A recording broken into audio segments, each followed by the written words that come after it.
Nĩ hĩndĩ ya mĩhang'o ya gũthũrima aikari itũra rĩa Ronda kuma kaunti-inĩ ya Nakuru mĩrimũ ĩtiganĩte ĩrĩa nĩ hamwe na mũrimũ wa kansa, mũrimũ wa cukari, thĩna wa higo, kwambatĩra gwa thakame gatagatĩ-inĩ ka mĩrimũ ĩngĩ ĩrĩa nĩ ũteithio kuma kũrĩ gĩkundi kĩa Mercy Seat Transformational Ministries.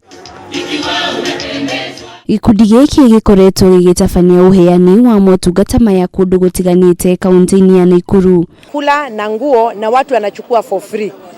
And this came because we've discovered that adults are also going through a lot of difficulties. Adults are sleeping hungry. Kwa hivyo Wakenya tunafaa kuchukua hiyo culture ya kusaidiana. Na tusisaidiane tusazile tunataka kuwa kitu. Muoroto munene wao ni kunyitirira andũ arĩa maumĩte kũrĩ famĩlĩ itehotete harĩ kũgacĩrithia ũgima wao wa mwĩrĩ. We want to identify the homes that are really in need.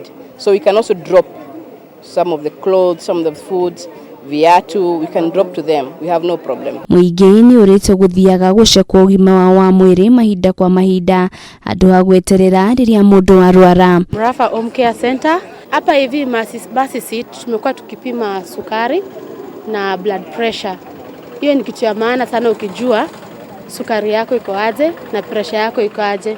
Juu unaweza amka asubuhi na unasikia ni kama you are not okay, but kama you have been keeping the rate ama the pace of knowing your blood pressure every now and then, you are in a safer place. Mimi kama mimi vile nimefurahika, nimeenjoy kabisa na nimesema asante kabisa. Nimepata longi, nimepata shati na nimepata viatu. Na nimetibiwa kila mahali, nimepimwa sukari, pressure, niko sawa kabisa. Ngĩribotera Kameme TV, Retura Kwani Wanjiru wa Foro.